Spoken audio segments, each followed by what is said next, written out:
incite war, hysteria, and use this as a pretext for aggression and unilateral actions.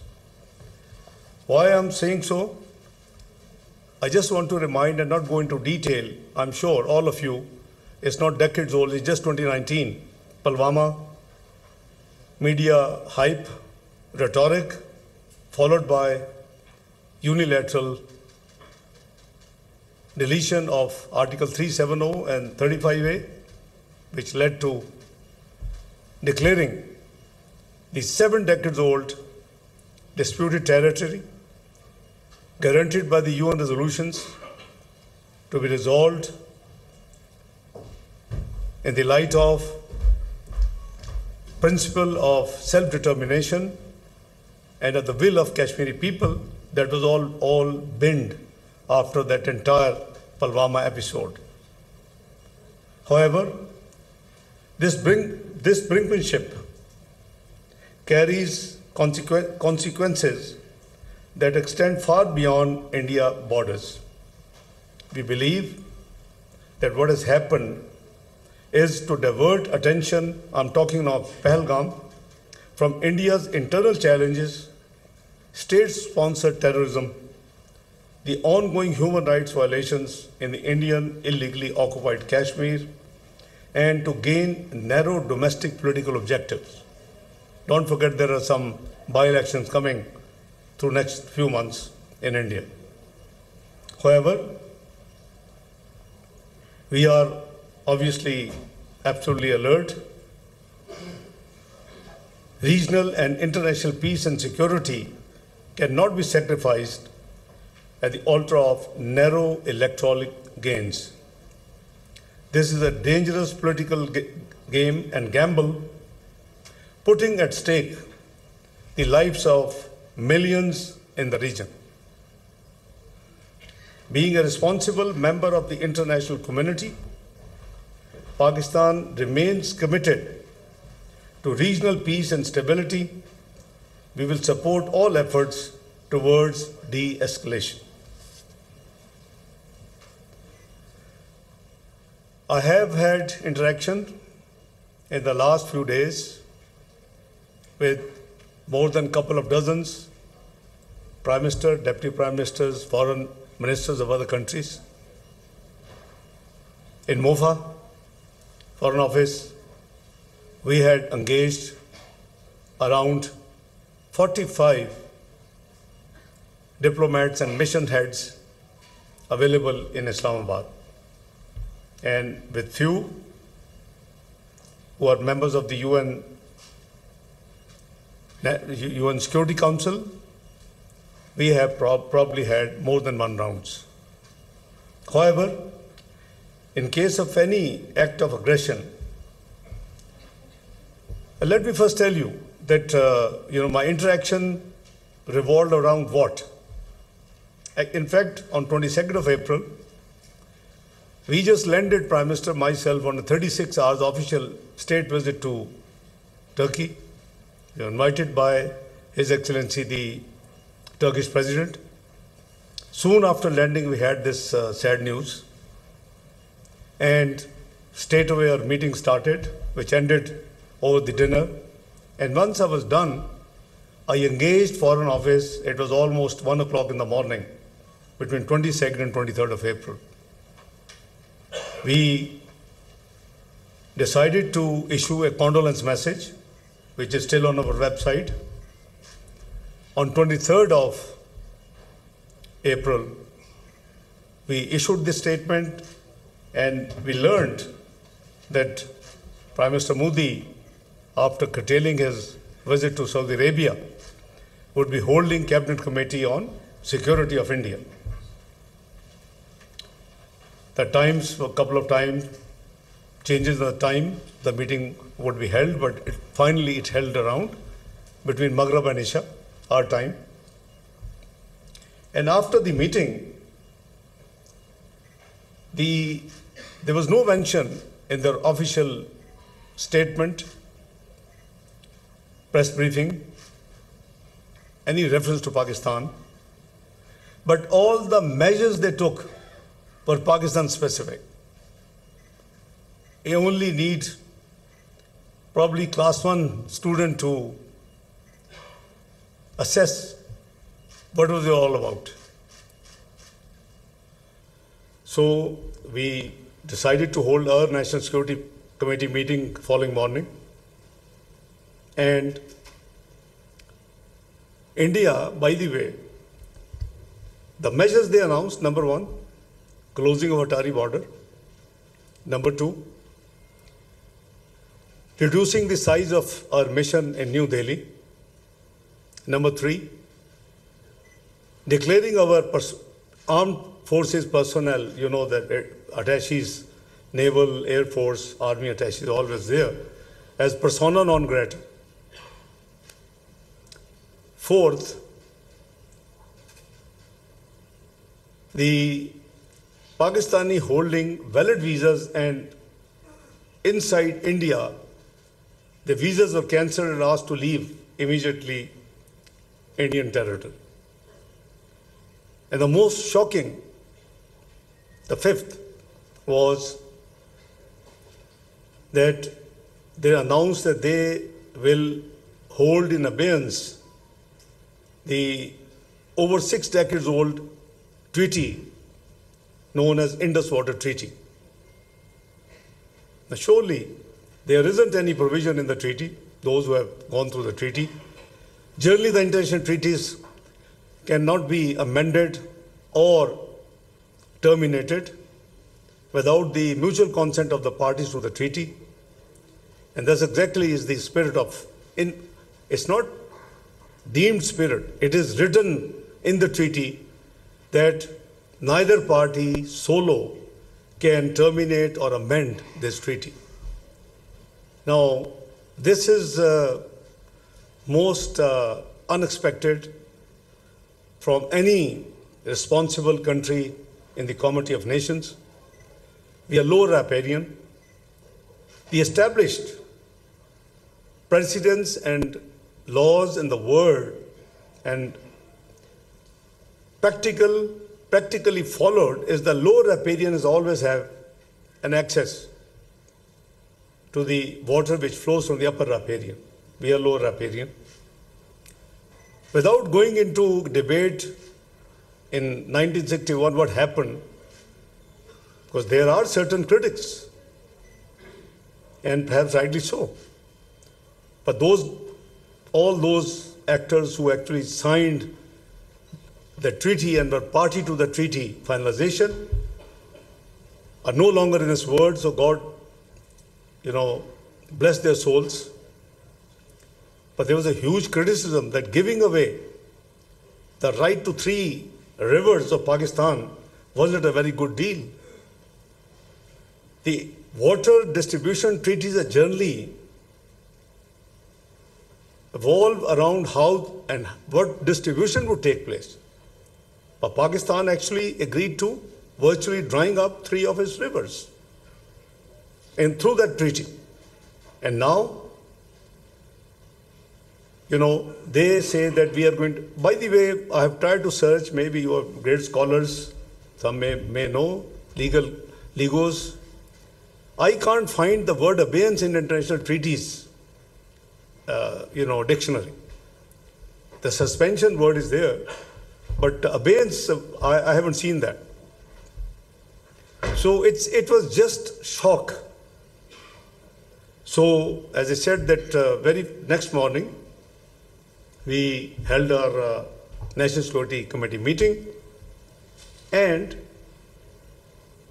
we decided to still exercise patience.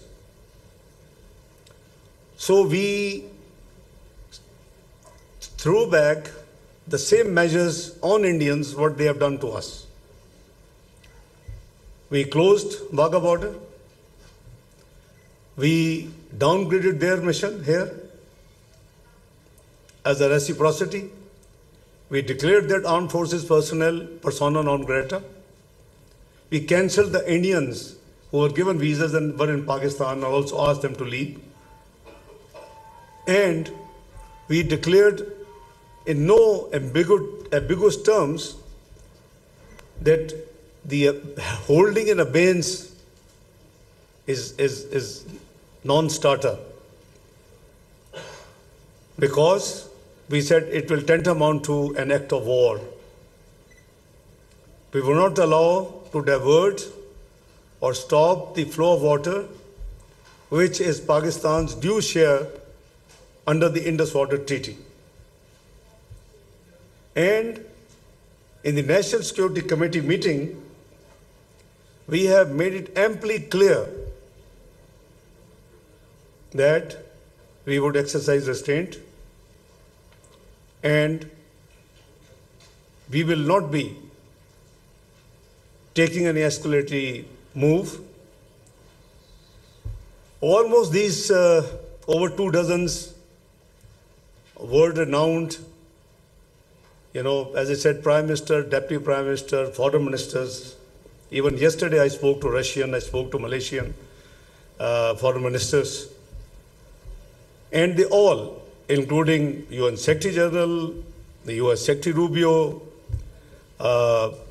Russian Foreign Minister Lavrov, EU Foreign Minister, they all, when I speak to them, they all try to advocate that please, Mr. Foreign Minister, Mr. Deputy Prime Minister, whatever they want, they say, please restrain and do not react and do not take any escalating move.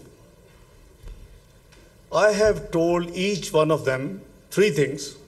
Obviously, there's a long calls explaining what India did, what we feel, why they have done it. I just given you an example of Pulwama. I'm not saying this, I don't have evidence, but analysts say this could be another ploy. It might have been self-choreographed. How come in 10 minutes the FIR is registered at a police station where you need to at least 45 minutes ride to reach? They completed investigation, they completed all the facts finding, they dealt with on-site, and in 10 minutes the FIR was registered.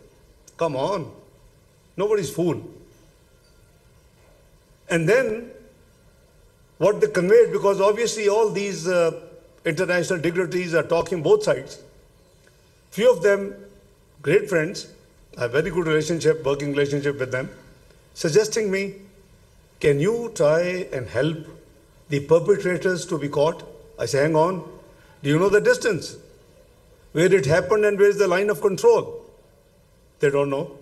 230 kilometers. I mean, you can write in 10 minutes FIR, but you can't hold the perpetrators who did all this business and heinous act there. Listen, one thing should be very clear.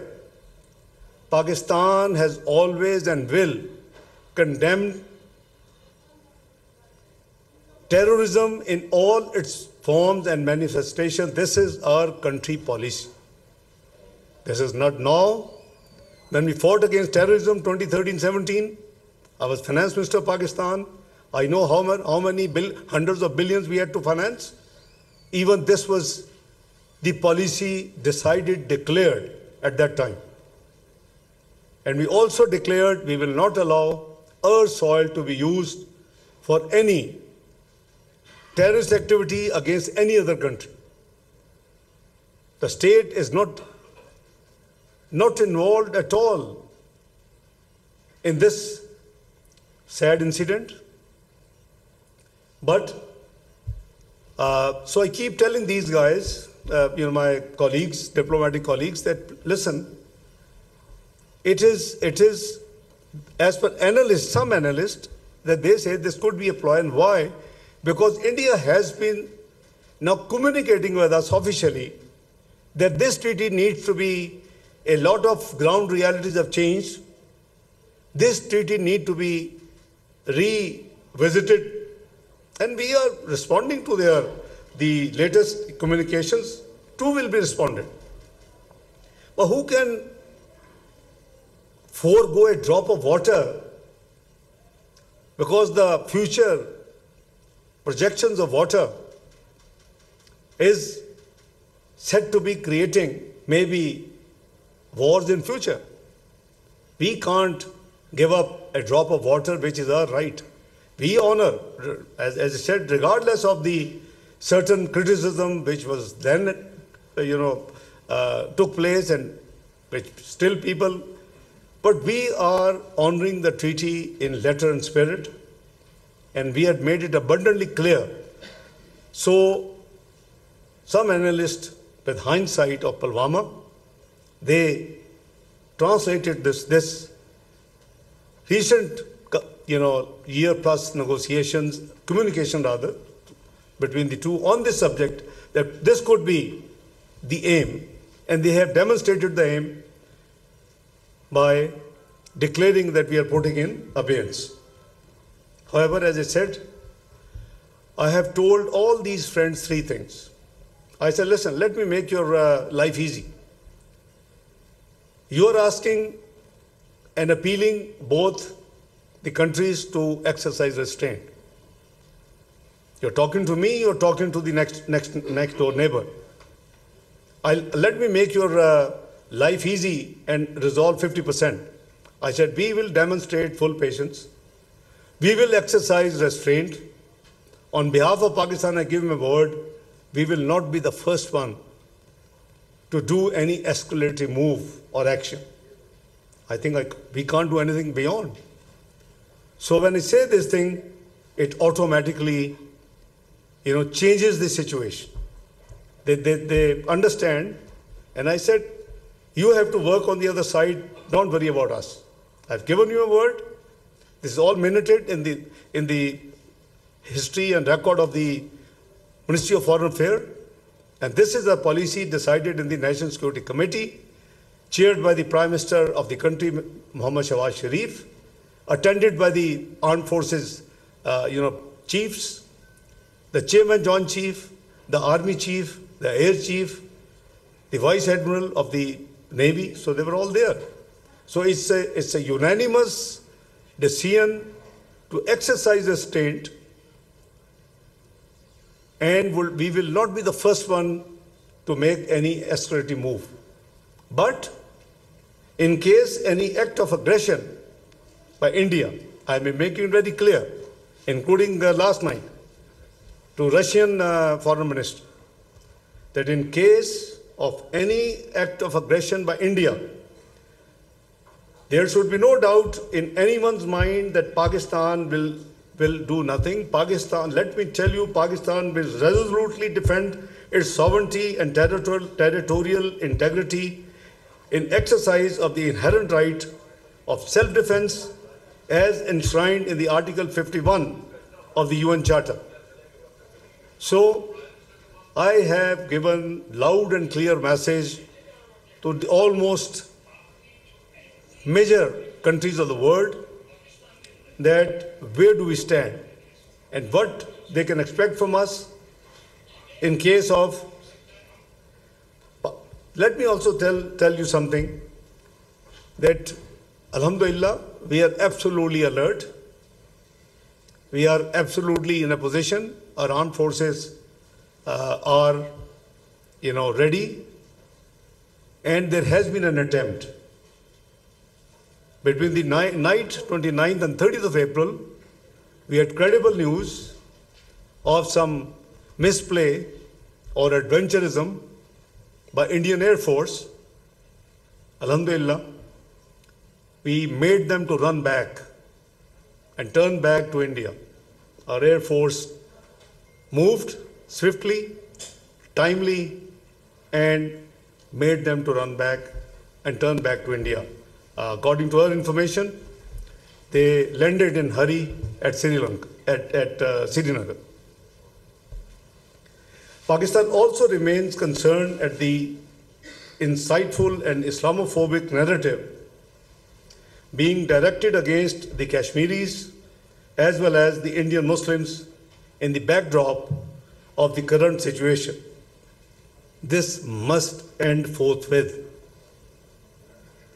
Excellencies, ladies and gentlemen, In this backdrop, India's illegal and unilateral decision to hold the Indus Water Treaty in abeyance should be a matter of serious concern to the world community. The treaty provides no basis for such unilateral actions, as he explained. India's actions undermines a fundamental pillar of regional stability with profound implications for the peaceful management of vital shared resources between the neighbors. The National Security Committee of Pakistan, as I said, has made it abundantly clear on 24th of April 2025 that any attempt to stop or divert the flow of water belonging to Pakistan as per the Indus Water Treaty will be considered an act of war. Excellencies, ladies and gentlemen, the international community must take serious note of these developments at a time when the region requires cooperation and restraint. Any tolerance for adventurism would only embolden further instability in this part of the globe. We must not forget that the unresolved Jammu and Kashmir dispute remains the primary source of volatility in South Asia. There is an urgent need for renewed and concerted efforts under United Nations auspices to secure a just, lasting, and peaceful resolution of this dispute in accordance with the relevant UN Security Council resolutions and the aspirations of the Kashmiri people. Excellencies, ladies and gentlemen, the challenges being faced by our region as well as those at the global level can only be addressed through a renewed recourse to multilateralism. There is a need for universal and consistent adherence to the fundamental principles of the UN Charter, self-determination of the peoples, non-use of threat of force, respect for the sovereignty and territorial integrity of all states, non-interference in their internal affairs, and peaceful settlement of disputes. As I speak, millions of Palestinians are enduring unparalleled suffering. Thousands have lost their lives. Many more have been injured, and millions have been displaced. Humanitarian aid is being deliberately denied to millions in dire need, and humanitarian workers are being targeted with impunity. You have seen what's going on with UNRWA. You must speak and speak with one voice to demand an immediate and permanent ceasefire in Gaza and ensure free flow of humanitarian assistance and lifting of all barriers. We ourselves have been experiencing this problem.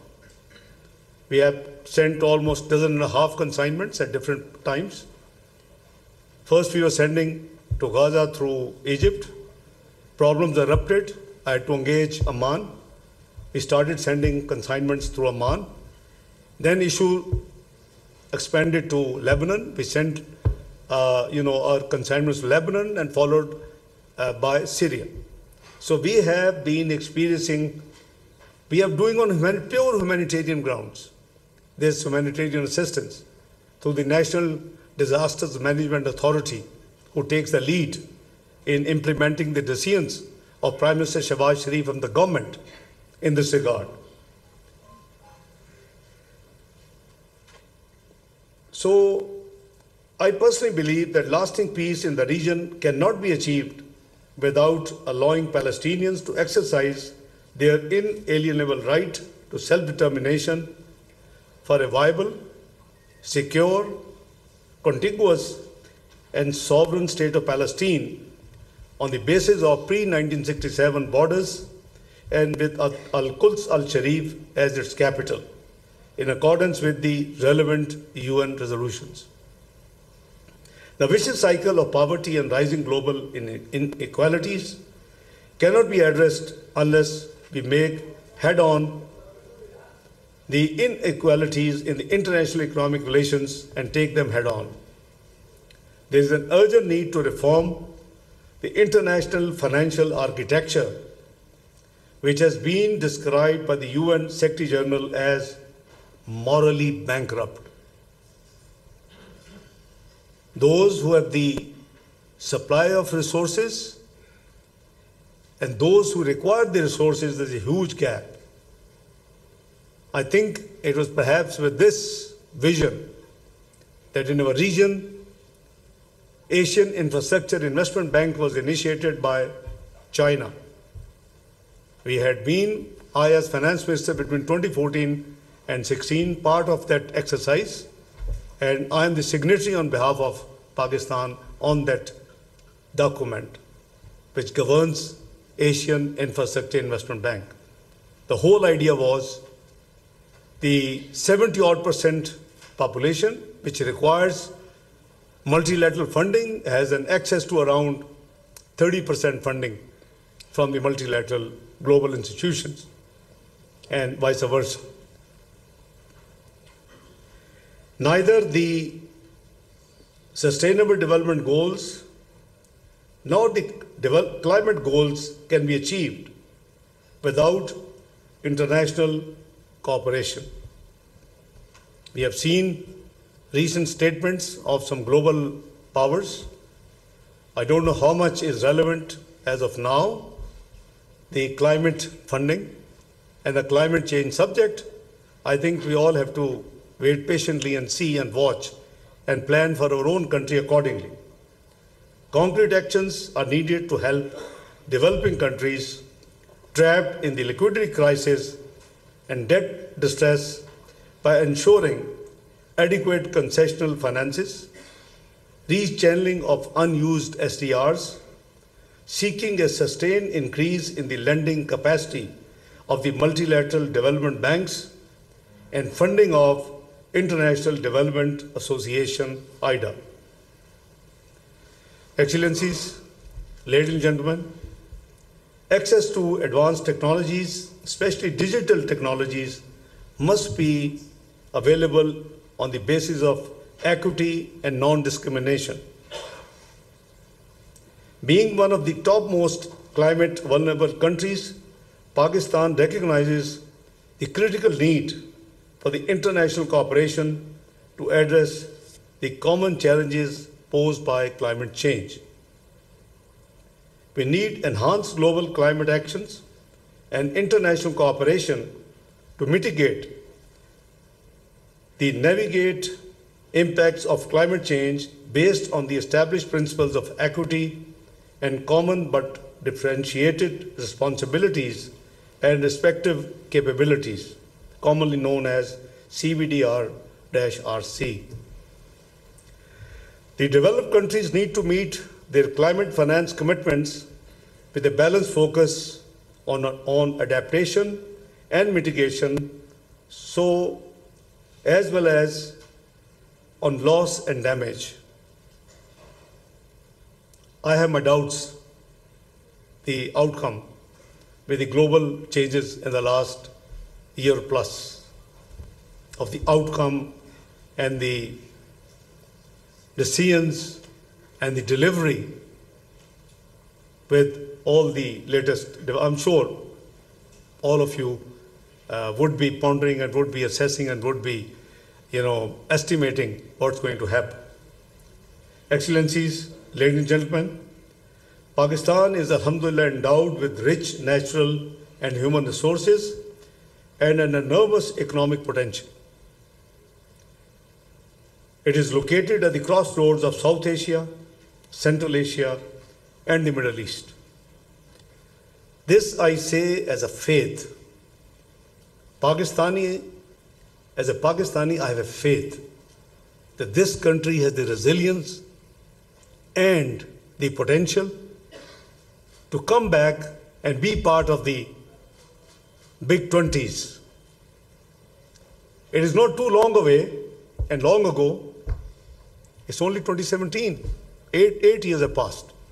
Where Pakistan stood at beginning of 2013. Macroeconomic unstable country. Google and find out. Projected to default 6 to 7 months. Google and find out. And country was predicted to default within 6 to 7 months. This is before general elections. Nobody knew who will win the elections. And what was the timeline? Shamshad is sitting here. What was the timeline?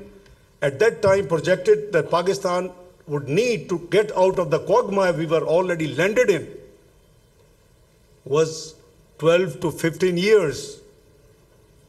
That's why I have faith in our nation, in our country, in our society. It took only 3 years.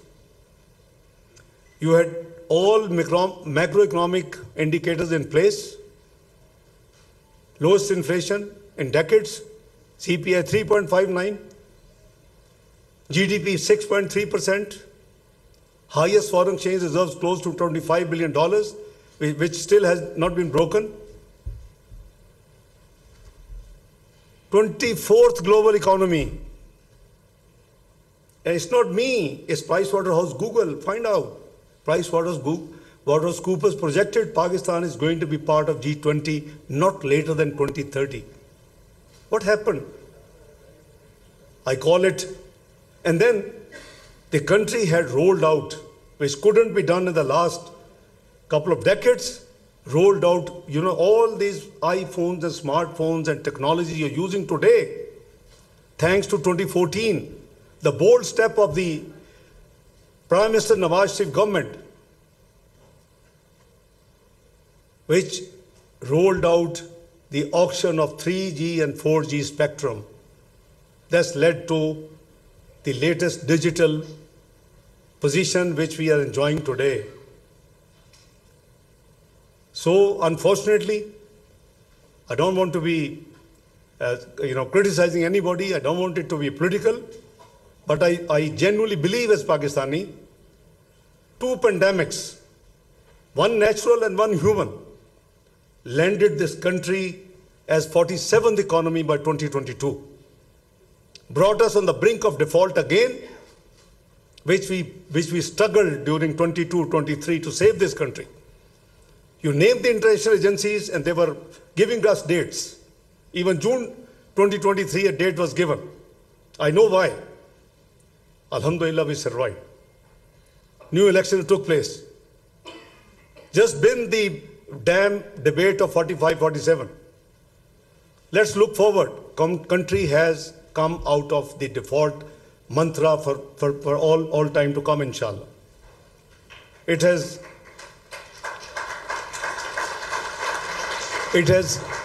started on the trajectory of growth. I welcome everybody, all parties, to please, for national interest, we must work together. I think there's a recent demonstration you had seen in the Senate. Former Prime Minister Anwarul Haque is sitting here. I just saw him.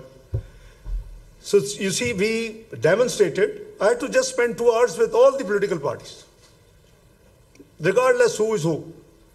We managed to come out with a consensus resolution condemning what's happening, warning that if India does anything, we are all united. You see, this is the spirit. But on the other side, again, by experience 2013-17, you have the scope to go back from 47 to part of G20. We have to just work hard. बहुत लोग कहते हैं जी debt trap हो गया, ये हो गया, वो हो गया. What debt trap? What is debt to GDP of America, the big power? Over 109%. What is debt to GDP of United Kingdom after COVID? Over 100%. What is debt to GDP of Japan? 257%. Oh, bhai, मैंने तो 63% पे छोड़ा था 2017 पे. When we came back, it was 73. We have self-imposed a law. मैंने उसको initiate किया 1999 में the Debt Responsibility and Limitation Act कि 60% तक रहेंगे. पर ये कोई सहीफा आसमानी से नहीं उतरा हुआ. God has blessed this country with over $10 trillion of rare earth material, lithium, copper, gold, hydrocarbons, granite. So please have faith in your country. Governments आती जाती रहती हैं, लोग चेंज होते रहते हैं. We should work together as a nation to take the country back from 47th to part of G20. We were 24th. If in next 4 years we would have passed another 2, 3, 22nd, 21st, I was complimented publicly. लेकिन we गिर के 47th पे चले गए. बहरहाल, it's never too late. So we should remain determined to capitalize on these inherent advantages what I have explained to you for the prosperity and betterment of our people and this nation and for the entire region. We have prioritized geoeconomics as one of the cardinal pillars of our engagement with our international partners. After I got my job description changed this time, having served in the Ministry of Finance for 4 times in the last 35 years, I decided, मुझ में वो जो finance का कीड़ा है वो तो है, so I announced on the day one when I spoke to the senior officers of the MOFA that from today, side by side with the conventional diplomacy, there will be a proactive economic diplomacy. And we are, alhamdulillah, following that very much principle in the last 1 year plus. We are determined to enhance regional connectivity and increase bilateral and multilateral development partnerships for socio-economic uplift. To achieve these goals, we are desirous of peace in the region and beyond.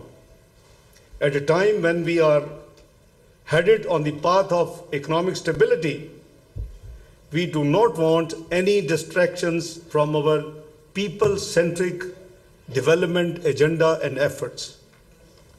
I just had a note before I came on my way. Somebody said, can I share something outcome of the entire efforts vis-a-vis the global multilateral institutions. So I'm happy it's not part of a written speech. I've been perhaps half the time speaking at some board. First of all, we got OIC, Secretariat and the Secretary General to issue a statement, which is public. You can Google and find it out.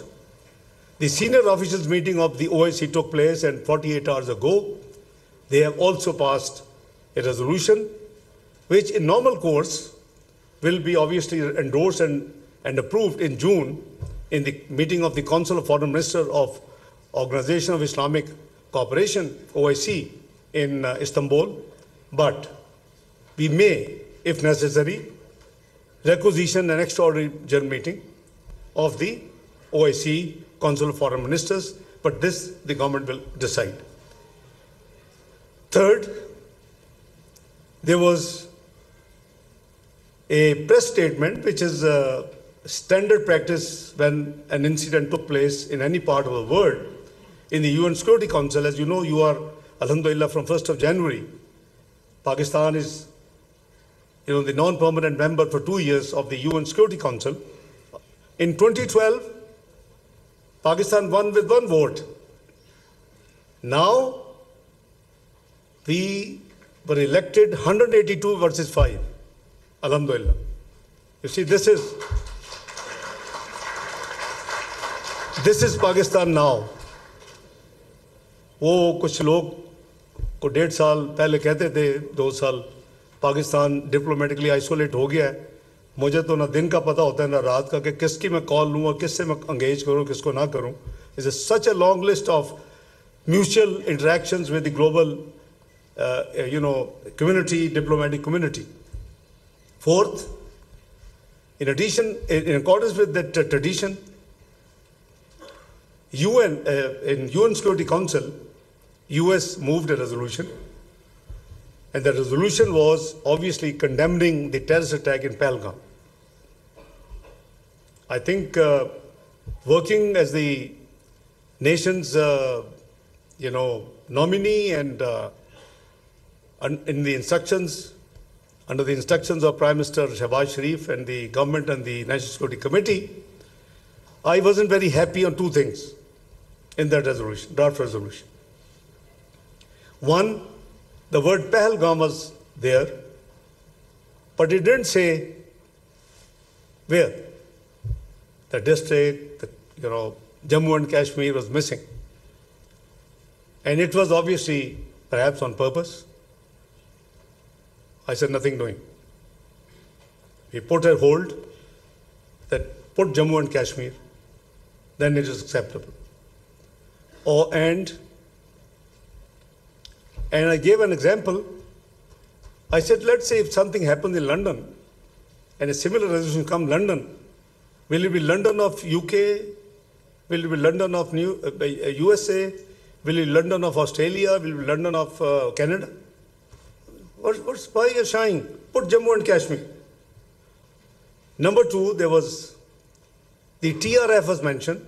This is the resistance forum which post 2019 Indian acts of usurping Jammu and Kashmir as its Indian Union territory illegally, unacceptable. The blame was put on that TRF. They were condemned. I said, listen, I haven't seen their claim. Number two, if you have any evidence, show us. So I, through our ambassador, who is called Permanent Representative Ambassador Munir Asim Iftikhar in UN, I said, put on hold. They must correct these two things. Delete TRF or give us evidence, put Jammu and Kashmir after Pahalgam. It took 2.5 days. It is always a war of nerves. Alhamdulillah, both things were done, and that press release with these two amendments went public.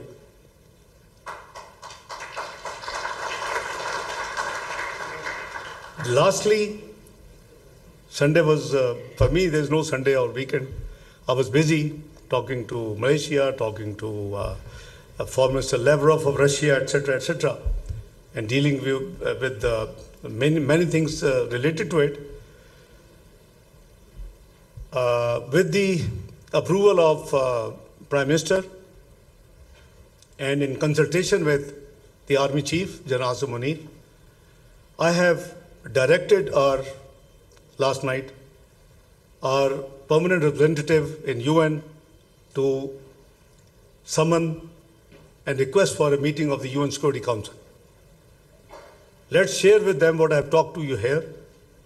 Let's share with them with the facts and figures and the detail and the evidence we have shown other day when ISPR, Lieutenant General Sharif Saab with me, and our spokesperson Shafqat Ali Khan was with me. I'm sure you would have seen it. It was elaborate. So we have triggered it last night. And fourth, and the last, OIC, there is an OIC contact group permanent observer status in UN. We managed to have the meeting, and there is a resolution which is going to be out any day during our working hours, inshallah, and maybe 7, 8 in the evening. So that has also been done. So we are, as your representatives and the government, are doing whatever best we can to deal with the situation. Visibly, India has gone defensive. It's not me who got sponsored in New York Times, in Bloomberg, in Economist, in Financial Times. No, they understood our viewpoint. What we are saying makes sense. Please give us the evidence.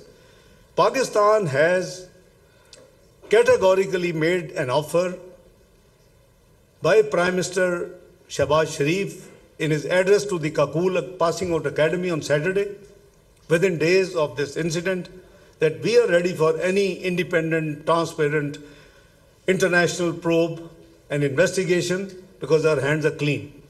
So if you want to get it done, most welcome. Let's call spade a spade and let's find out who are the ones who are involved in all this and what is the outcome. So अल्लाह का शुक्र है कि पाकिस्तान ने अब तक जो अपनी efforts की हैं, which are a duty, has exposed Indians malafide, and now they are on the back foot. But you know, it takes two to tango.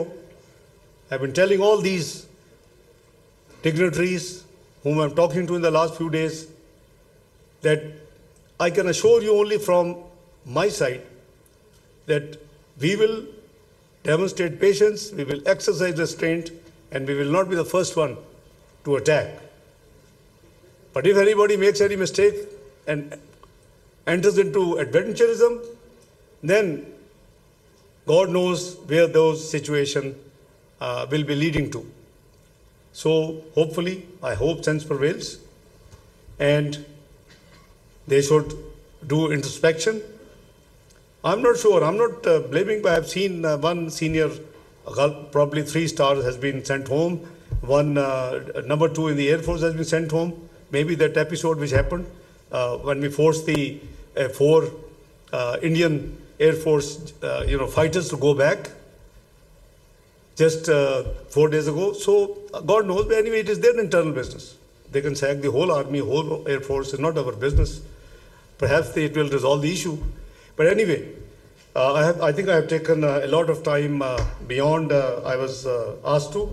I do hope that the international community will help us achieve the goals I have enumerated in my little talk, and any spoilers in the region will be prevented from obstructing our path to peace and prosperity. As I said, I will be keenly looking forward to your deliberations in the next few sessions in 3 days, and I think your wisdom will certainly help Ministry of Foreign Affairs and the government as a whole to benefit from any great ideas which you will come up with. I once again thank you, Mr. President, and all excellencies, ladies and gentlemen, for your very patient hearing. Thank you very much indeed. God bless you.